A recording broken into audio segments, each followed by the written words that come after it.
Dude, I'm sorry.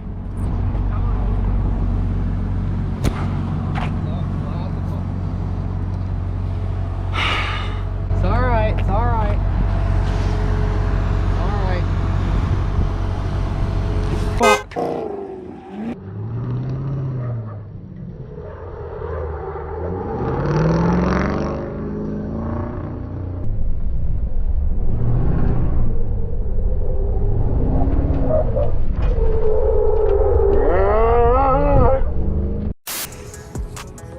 The grill is out. I'm guessing the Sensors, the front bumper here is cracked, entirely obliterated. We've got, you know, carbon here. We've also got down here, I don't know if you guys can see it, but there is fluid leaking under there. It literally was like this. It dropped into the boogie, went left, and went oh, right all the way into the tank. Runs and drives, just like you thought it.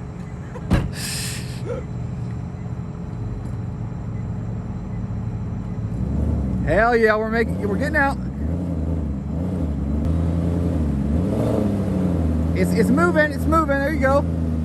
Hell yeah, we're out. There you go. There you go. Oh! Yuck!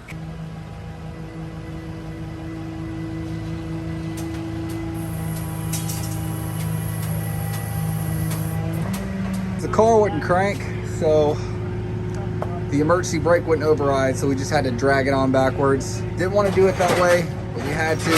Car's not turning over at all. And then, as you guys can see, the damage is pretty bad. We've got the fender cracked, the fender bent in, flame damage, front bumper's all the way out. How far is it going? Oh, so just right up the street?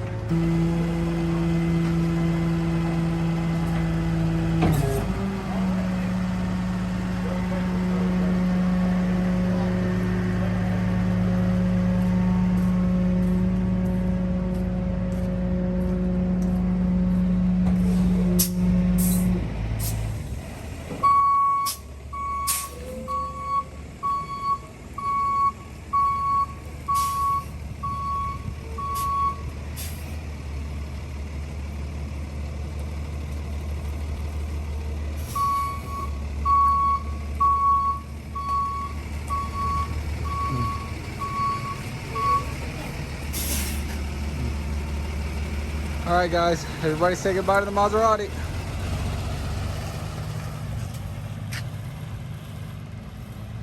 All right, guys, we are here at the collision center and the Maserati is just behind this door. All right.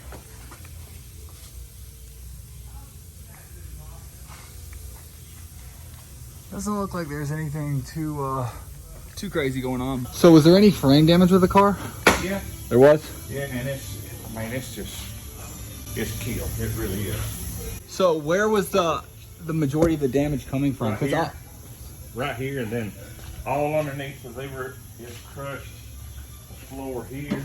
This is where your frame down. See where it's got the floor crushed here? Oh wow, yeah, it buckled right in there, didn't it?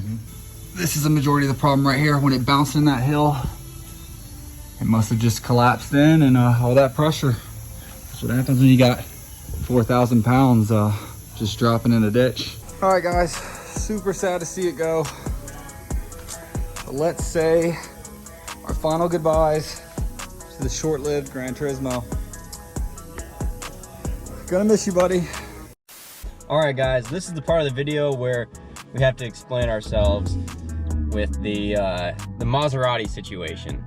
So for starters, we took traction control off, and when you take traction control off on the Granturismo, it's a whole different beast, and it's like ice skating with a 3,800-pound vehicle. So yeah, we went around a turn. We could have hit dirt. Just a multitude of things could have happened, and lost control of the car. And instead of just letting it slide, tried correcting it, and ultimately just down into the ditch. So at the end of the day, it is what it is. It's just a car, and you know we're gonna get another one. To keep it short and simple, shit happens whenever you're kind of pushing cars for content. You always have that risk, and we were willing to take the risk. The car was bought from Copart. We were gonna run into the ground anyways. That was the purpose, was to buy it for content. So ultimately, we didn't get as much content out of the car as we wanted, but we got content. And clearly the car is already up. It's up for sale on Copart already. Just pop it up right here, right? Yep. I talked to insurance, and immediately upon arrival, literally didn't take them a couple days. They didn't even really do anything. They noticed there was some frame damage, and that was enough to call it. Maseratis, they total pretty easily because although they do depreciate quite a bit, they are quite a lot to fix. And pause that right there. Some people have commented about the frame damage could have been on the car before, and yeah, that is true. The frame damage could have been on there, but all we really cared about is, just like he said, we bought the car for content. It ran, it drove, and that's all we cared about. And it actually was pretty reliable. The only bad part about the car is a couple like leather things in the gas mileage. Other than that, that car was great. Guys, the whole point of us is we're grabbing cars for content. Whenever we can find something that is good for content, we're gonna take the opportunity. Yep. So it's either a threat or an opportunity, and this was an opportunity. Although the car was totaled, we settled very well with insurance. I'm sure we're gonna get the idiot comments, but guys, this can happen to anyone. I don't know anybody that drives fast cars on a daily basis that hasn't had some type of scare factor. Sometimes it goes in your favor, sometimes it doesn't. This one didn't go in our favor, but shit happens. Yeah, and like I say, guys, we do all this to try to put great content out for you guys and entertain you guys. So at the very least, it was at the expense so you guys could enjoy it and you don't have to wreck your Maserati, or you don't have to do all this to your cars. So that's why we do this. So hit that like button, hit that subscribe button, and just help us out just a little bit.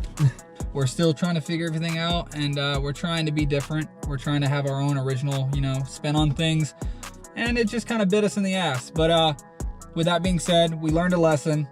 Keep traction control on. Hopefully you guys learned the lesson too. If you have a Granturismo, keep traction control on. So with all that being said, you live and you learn. And big old learning experience. Big old one, guys. I don't want a bunch of comments sitting there saying, oh, you guys are idiots, you mistreat your cars. The only time we mistreat these cars, and we're not even mistreating them, we're just running them harder than some people do, but that's the way they were built for. They were built for that. So if you guys aren't running your car like that, there's no point of having it. So they're not garage kept babies. They're literally daily driven, because there's no point of us to have them if we're not going to do that. It was an accident. It obviously wasn't planned. It happened, and we're going to make the most of it. It's time to move on, and that's what we're going to do. So stay tuned. You'll see another Maserati very soon. Sweet. All right, guys. Thanks for watching Fueled by Florence. See you in the next one. Adios! Woo!